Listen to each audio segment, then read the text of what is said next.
TNN TV की बैनुल-अक़वामी खबरों के साथ मैं हूँ रुखसार शहजाद। समुद्री तूफान फियोना के इस हफ्ते के आखिर में मशरकी कनाडा के कुछ हिस्सों के लिए शदीद तूफान बनने का खतरा है। मज़ीद जानते हैं इस रिपोर्ट में।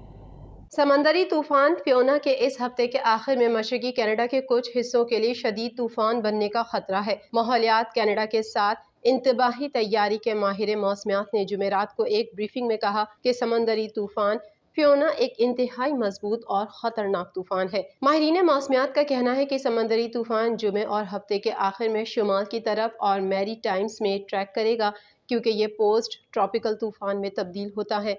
इस पोस्ट ट्रॉपिकल मुंतकली का मतलब ये नहीं है कि तूफान कमज़ोर होगा, लेकिन उसकी साख्त बदल जाएगी। ये बड़े पैमाने पर बढ़ेगा और इससे भी ज़्यादा इलाके का अहाता करेगा।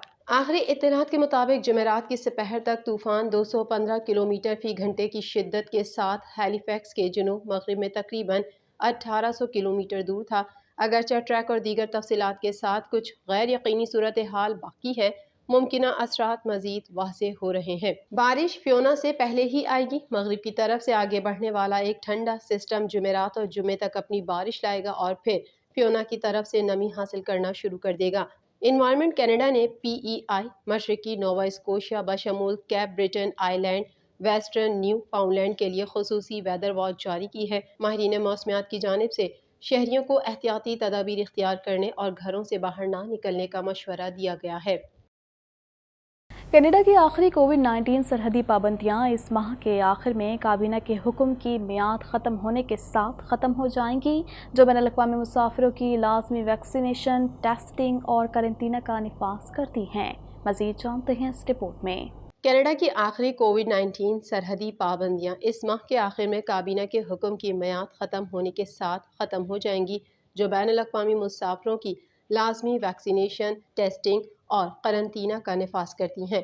इसकी मियाद ख़त्म होने पर इसरार करने वाले मुसाफिरों को अपनी वैक्सीन की हैसियत और टेस्ट के नताइज दाखिल करने के लिए अराइवकैन ऐप का इस्तेमाल करने पर भी जोर दिया जाता है। ताहम ये ऐप कस्टम और इमिग्रेशन के लिए एक इख्तियारी टूल के तौर पर जारी रहेगी। इससे अभी तक कोई ताल्लुक नहीं है कि आया मुसाफिरों को घरेलू और बैनुल-अक़वामी ट्रेनों और हवाई जहाज़ों में मास्क पहनना होगा, क्योंकि ये उसूल वज़ीर ट्रांसपोर्ट के जारी करदा एक अलग हुक्म में मौजूद है। मीडिया रिपोर्ट के मुताबिक इस फैसले से बाखबर दो सीनियर हुकूमती ज़राए ने तस्दीक की कि कोविड-19 के सबब लगाए जाने वाले सरहदी इक़दामात को बरकरार रखने वाले काबीना के हुक्म की 30 सितंबर को मियाद ख़त्म होने पर उसकी तजदीद नहीं की जाएगी। ज़राए में एक ने बताया कि वज़ीर आज़म जस्टिन ट्रूडो ने काबीना के इजलास से कबल कवायद की तजदीद न करने के फैसले पर दस्तखत कर दिए। तब्दीली का मतलब है कि बैनुल-अक़वामी मुसाफिरों को अब ये साबित नहीं करना पड़ेगा कि वो मुकम्मल तौर पर वैक्सीन ले चुके हैं।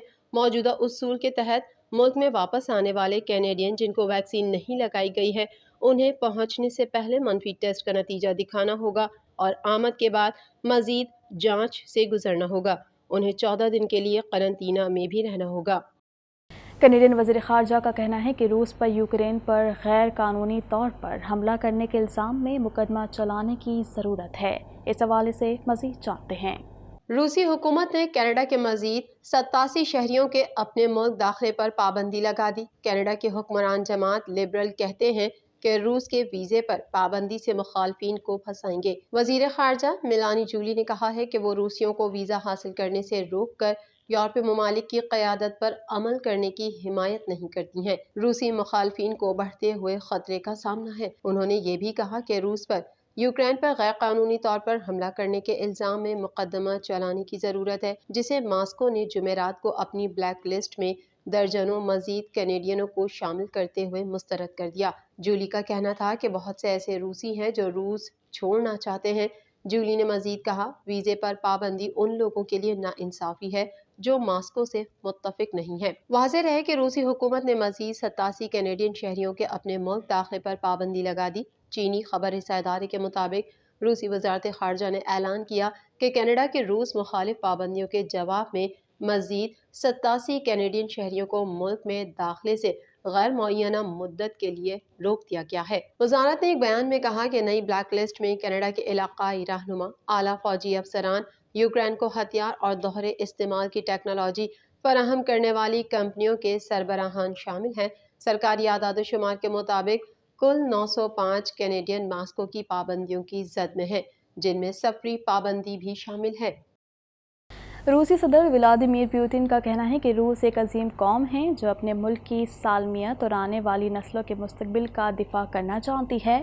روس اپنے دفاع سے کبھی غافل نہیں ہوگا۔ مزید تفصیلات اس رپورٹ میں۔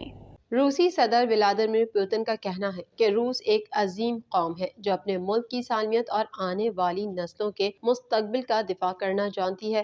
روس اپنے دفاع سے کبھی غافل نہیں ہوگا، جبکہ دوسری جانب یوکرین میں روسی فوج کے زیر قبضہ علاقوں ڈونیٹسک اور لوہانسک میں آج سے ریفرنڈم کا آغاز ہو رہا ہے، جو منگل تک جاری رہے گا۔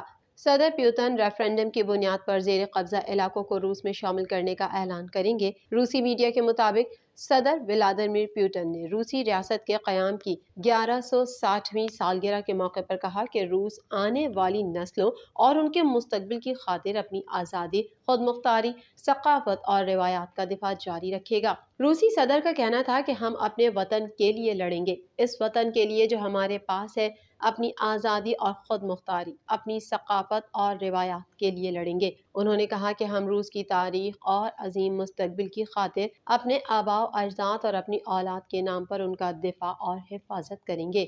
صدر پیوتن کے مطابق متنوع روسی تہذیب کا حصہ بننا خوشی ہے، لیکن یہ ایک ذمہ داری اور فرض بھی ہے۔ انہوں نے کہا کہ ہماری تہذیب اصل ہے، اس کا اپنا راستہ ہے اور اس میں ہمیں ایک اونس برتری کا احساس نہیں ہے۔ روسی صدر کا مزید کہنا تھا کہ روس ایک عظیم قوم ہے جو اپنے ملک کی سالمیت اور آنے والی نسلوں کے مستقبل کا دفاع کرنا جانتی ہے۔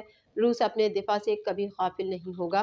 روس سے الحاق کے لیے یوکرین میں ماسکو کے زیر کنٹرول 4 علاقوں میں ریفرنڈم کروانے کا فیصلہ کیا گیا ہے۔ یہ چاروں علاقے یوکرین کی تقریباً 15% آبادی ہے۔ اگر ریفرنڈم میں عوام نے الحاق کے حق میں رائے دی تو اس سے روس کو یوکرین پر حملہ کرنے کے لیے مزید علاقے مل جائیں گے۔ ریفرنڈم کے فیصلے کی امریکہ اور فرانس کے صدور، اقوام متحدہ کے سیکریٹری جنرل اور یورپی یونین سمیت دیگر نے سخت مذمت کی ہے۔ ایران کے صدر ابراہیم رئیسی نے اسکارف پہننے سے انکار پر امریکی صحافی سے انٹرویو منسوخ کر دیا۔ مزید تفصیلات جانتے ہیں اس رپورٹ میں۔ ایران کے صدر ابراہیم رئیسی نے اسکارف پہننے سے انکار پر امریکی صحافی سے انٹرویو منسوخ کر دیا۔ امریکی میڈیا کے مطابق اسکارف پہننے سے انکار پر ایرانی صدر ابراہیم رئیسی نے CNN کی چیف انٹرنیشنل اینکر کرسٹیان امانپور کو انٹرویو دینے سے انکار کر دیا۔ کرسٹیان امانپور، جن کے والد ایرانی تھے اور وہ تہران میں پلی بڑھی اور روانی سے فارسی بولتی ہیں، ایرانی صدر کی ٹیم نے انٹرویو سے کچھ دیر قبل امریکی صحافی کے سامنے اسکارف پہننے کی شرط رکھی، جسے انہوں نے مسترد کر دیا۔